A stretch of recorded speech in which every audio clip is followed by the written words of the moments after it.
So a lot of the time, the making selects process in the cut tab doesn't end there. A lot of the time, I will continue to refine my selects in the edit tab to better prepare my project for when it's time to start piecing together my main edit. So in this video, I'm going to be walking you guys through my process on how I refine my selects in the edit tab even further and prepare my project to start piecing together my main edit. So with that being said, let's jump right into this lesson.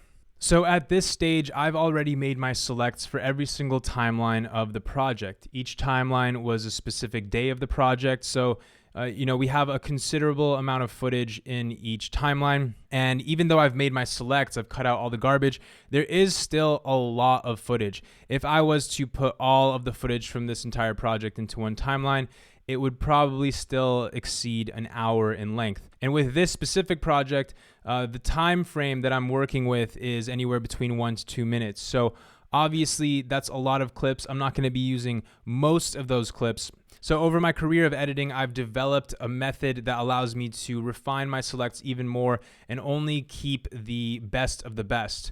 Now, I'm not deleting any of these other selects that I've made. I'm just extracting the clips that are even more visually appealing, bringing them to the end of the timeline, and then eventually the goal is to just create one timeline with all the selects from the entire project. Right now, all the selects are spread out among different timelines for each day of the project. The goal is to bring all the selects into one timeline so that when we are ready to start editing our main project, we can just have two timelines open, one above, which is all best selects, and down below we will have our main timeline. So we can really just have those two open, and we can just be sourcing all of our clips from the timeline up above, just dragging them down to the one below. So let me show you guys exactly how I do this. So what I'll do is go into my timelines folder. We can see that I have all of my timelines here, and let's just sort these by name so everything is in chronological order. And I'll open up the first one. We have it opened here. So what I'm going to do is scrub through the shots, and the ones that stand out to me the most, I'm going to hold Option and press up, the up arrow key, and bring it up to the track up above.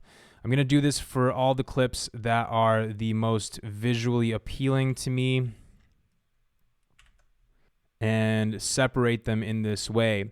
So I'm going to have this second track here of my selects that are my absolute favorites, the ones that stand out to me from the rest of these clips. Now with that second track selected, what I'm going to do is Command C, copy, and Command V, paste them over here. Now what I could do is hit Command D, and that is the Ravenclaw shortcut for delete gaps. We can also access that by going up into here. You can just type in gaps, delete gaps, and that's under Edit. Command D is the shortcut for that when you are using Ravenclaw. So I'll just select everything here, and I'm going to Option down, bring it back to that layer over here. And now what I'm going to do is go back into my timelines folder over here, and I'm going to hit Command N. I'm going to make a new timeline. I'm going to call this one All Best Selects. I'm going to click Create. So now with this timeline open, what I can do is go back to the timeline that we just made our refined selects in. Just select all of that, Command C, copy it, and bring it over here and hit Command V, paste it in. Now we can see that this timeline doesn't have the same grade on it that this one does. And that's because if you remember in the cut tab, what I did was I went into the color section, the color tab, and in here I was able to apply a LUT over top of the entire timeline. You can access the timeline node tree over here by clicking timeline, and you can see that we have a node here. If I hit Command D, I can turn it on and off. We can see that we have a LUT applied over top of our entire timeline. Now, don't worry about the color tab yet. I'm going to be diving deep into the color tab in that section of the course. But for now, it's definitely beneficial to know that you can just apply a LUT over top of your entire timeline just to make the process of making selects a bit more appealing, a bit more fun, because it's not fun looking at boring flat footage. It looks a lot nicer when you have a LUT applied over top of it. So what I could do is copy this node, Command C, and go back into my all best selects timeline, go back into the color tab over here. We can also flip through the different timelines here as well. So there's no need to go back into the edit tab. And what I'll do is go into timeline here, Option S to create a new serial node, and then Command V to paste that same LUT. And now we are going to have that same color affect all the videos that are in this timeline, which is going to hold all of our refined selects from the entire project. Now, this isn't necessarily the way that you would go about color grading your final project. I personally just like to throw a LUT over top of it earlier on, because it just immerses me more in the final product. I get a better idea of what the final product is going to look like. Looking at flat footage is so boring. It can be unmotivating to look at that image. Adding a bit more color, a bit more contrast earlier on, so I can get an idea of what the final video is going to look like, is very helpful for me. So now what we're going to do, because we have this new all best selects timeline, we're going to do the same process for every single timeline, refine the selects, drag them to the end of the timeline, and bring them into this all best selects timeline. So I'm just going to close this actually right here, and I'm going to hit the little button top right here so we can see two timelines at once. And down here, I'll just open all best selects. So now we can open up all the timelines that we want up top over here. And as we make our refined selects towards the end of the timeline, we can just drag them down into here. So let's go into our timelines folder and let's open up our second one here. We can see it's another short one, not much going on. I think this was another day when me and Bryn were just testing out the camera. So pretty minimal shots, not too much going on here, but there is one shot in this sequence that stands out to me. It's this one here. I do like the motion following him down into the water. So I'm just gonna raise that up one track, and I can either Command C, or I can also just hit Option and drag it over here, and that will automatically make a copy of it. And I'm just gonna drag it down over here to our all best selects timeline. Now let's go to another timeline that has some more clips. We got longboarding day 1. Now, when I'm making selects specifically for this project, I'm taking into consideration that there are going to be two parts to this video. There is the main edit, and then the plan is to also make a behind the scenes edit afterwards. So the behind the scenes is actually going to be longer than the main edit. The main edit is going to be about 1 to 2 minutes. The behind the scenes is probably going to be about 4 to 6 minutes, just because there's a lot of events that I want to cover that happen throughout this project. So knowing that I'm going to be making a behind the scenes section to this video, I want to refine my selects in a way that's going to make it even easier for me to pick my behind the scenes footage for that second part of the video. So we have the longboard day open here. I'm just going to open it up above over here. Actually, we don't even need to see this one anymore. We can just open it like this. And what I'm going to do is I'm going to start dragging my selects for the main video to the track above, and then the selects for the behind the scenes to the track above that one. Let's take a look here. So let's look at what shots are like the nicest, which ones look the best. So this looks like a pretty beautiful shot of him riding past this mountain. Definitely want to use that in my main edit. So I'll just Option up arrow, bring it one track up, and we can see that we have this square around our image in the preview window, and that's because we have transform selected right here. So if we click off of it, that's going to go away. And if we scrub through our timeline, let's try to find some more beautiful shots. This one, incredible. I love that. I actually like this one more than the previous one. So I'll just Option up that one and Option down that one. This one's nicer in my opinion. Let's look for some behind the scenes moments as well. So this clip right here, it looks cool. I wouldn't use this in the main video, but this is something that could be good for the behind the scenes. So what I'm going to do is hold Option and click up twice. That way we have the behind the scenes clips on track number 3 on V3 and the main selects on track 2.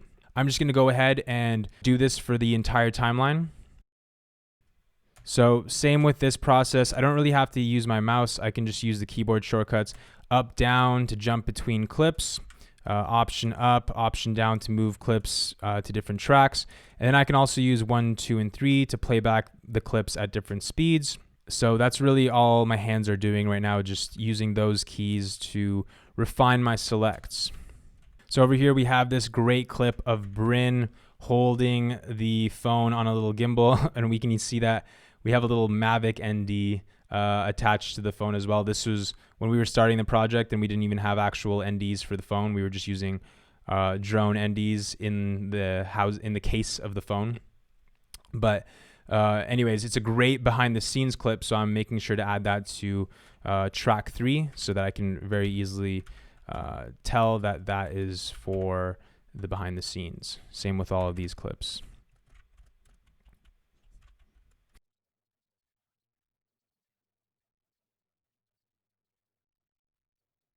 So over here we have some clips of me shooting with the phone handheld, making sure to also drag those up to that BTS track. Now, one thing we can also do is actually rename the tracks here. So video 3, we can just click that over there and call this BTS. We can call video 2 refine selects.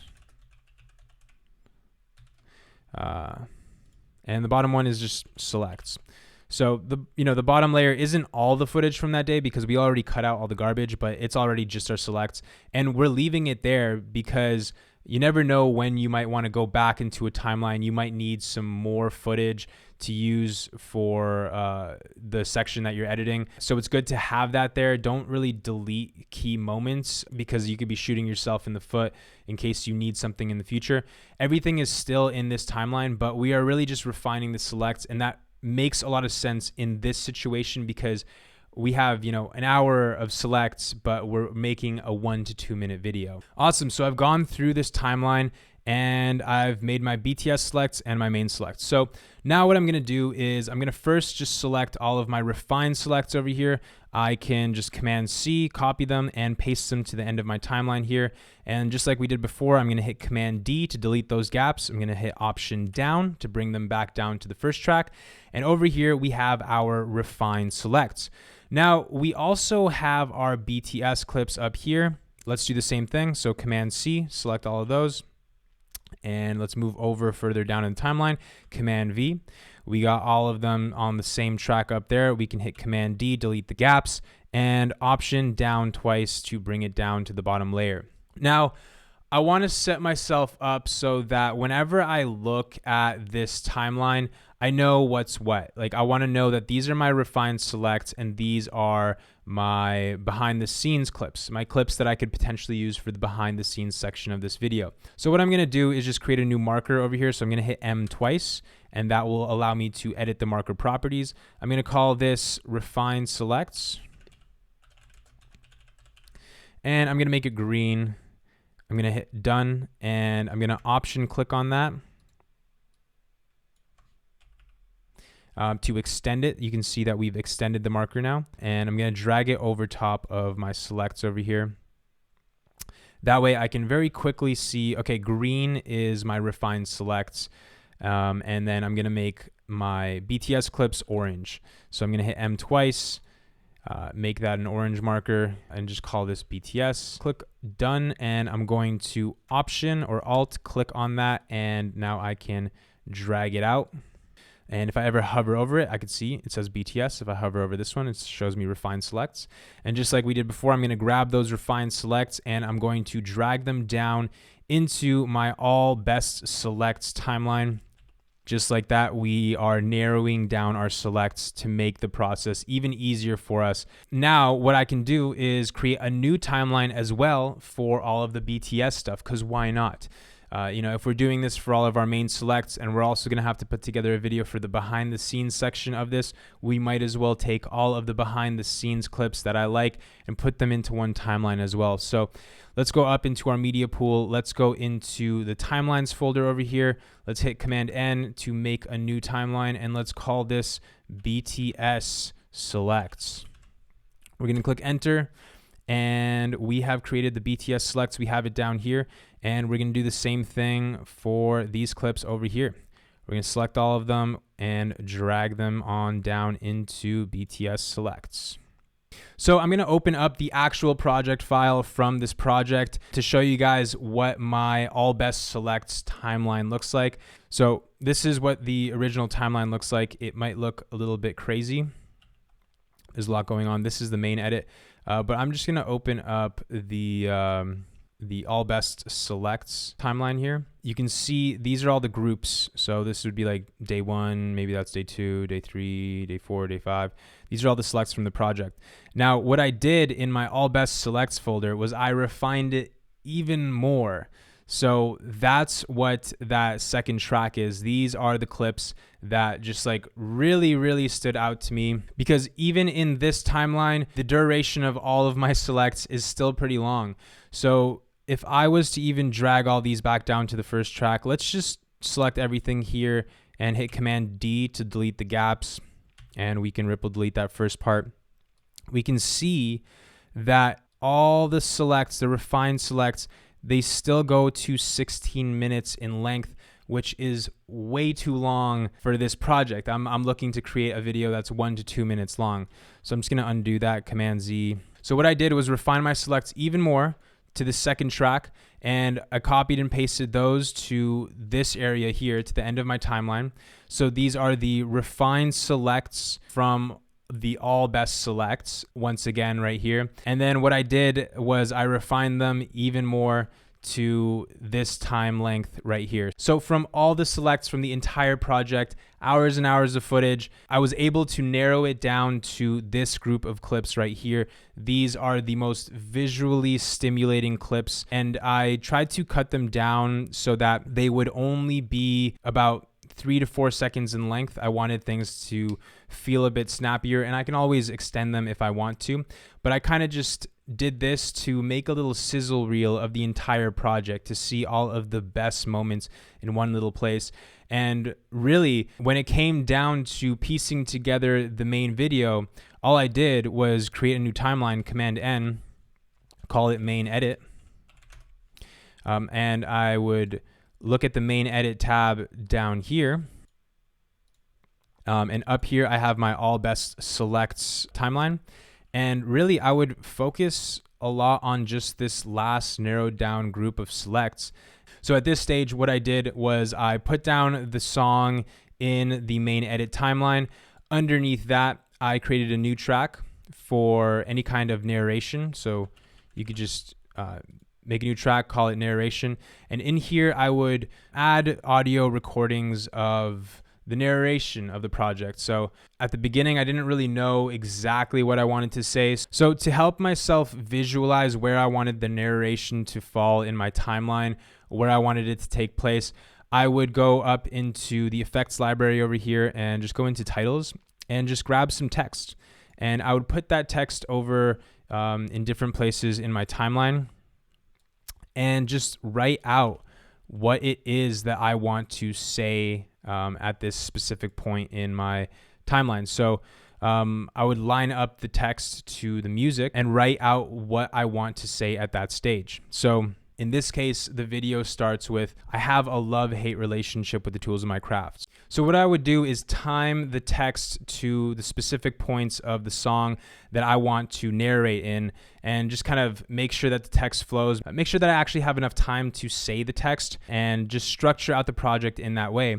So once I had my narration and audio in my main edit timeline, then it really just comes down to going into my all best selects timeline and dragging in the visuals that I think work best with the certain parts of my timeline. Now in this video, I'm not actually going to be assembling the main video. That's going to be saved for a separate video, but do keep in mind that when I was creating this video for OnePlus, even though I had spent all this time refining my selects, it still took me 2 full days of editing to structure my main edit in a way that I liked. But the thing that really did help me make the process a lot more seamless was figuring out the music at first. I spent a long time looking for music. It was hard to find a song that I thought would work perfect for this. So I ended up trying to make something from scratch, which at first I thought might have been a bit irresponsible of me to try to do that at such a late stage of the project. But Fortunately for me, it did end up working out. But yeah, just getting that music in your timeline, getting the narration to a place that you're happy with it, and then you just start dragging your clips down, experimenting, playing with the timing, all that stuff. Now, to a lot of you, it might seem like a ton of work to get to this point just so you can start piecing together your main edit. I know a lot of people out there would not go through the hassle of refining their selects to this point. They would basically just drag clips straight from their media pool that they know they want to use in their edit right into their main edit and just start piecing together videos like that. But in my experience, the process of refining your selects is how you get really familiar with your footage. And when you're familiar with your footage, you're able to just tap into flow state much faster when the time comes to actually piece together your main video. You've been through all the clips several times. You are very aware of where you can find each clip. And you've also noticed certain clips that you might not have if you were to just be dragging stuff from your media pool. So for all of my projects, I always use this method. It's been very successful for me. And I think it's a key reason as to why my productions tend to stay at a certain level. And that's because I put care into making my selects, into getting to know my footage, into getting intimate with the project. This is the process that needs to happen in order to achieve that intimacy with your project. One thing that obviously helps is just listening to music. I like to just have my playlist going. I like to listen to some progressive music while making my select. And if I ever have any cool ideas or anything, I'll make sure to leave a marker in my timeline to write it down, or I will make a new timeline called experiment or something like that and just drag clips that I might want to use for transitions and stuff like that into that second timeline. So in the future, it's basically like a reminder of the ideas that I had previously, whereas you can very easily forget those ideas because you're working with so much footage. So it's important to leave markers and that kind of stuff so that you can remember the ideas that you had before. But that's it for this video. I hope that you guys enjoyed. I hope you learned something new, and I'll catch you in the next one.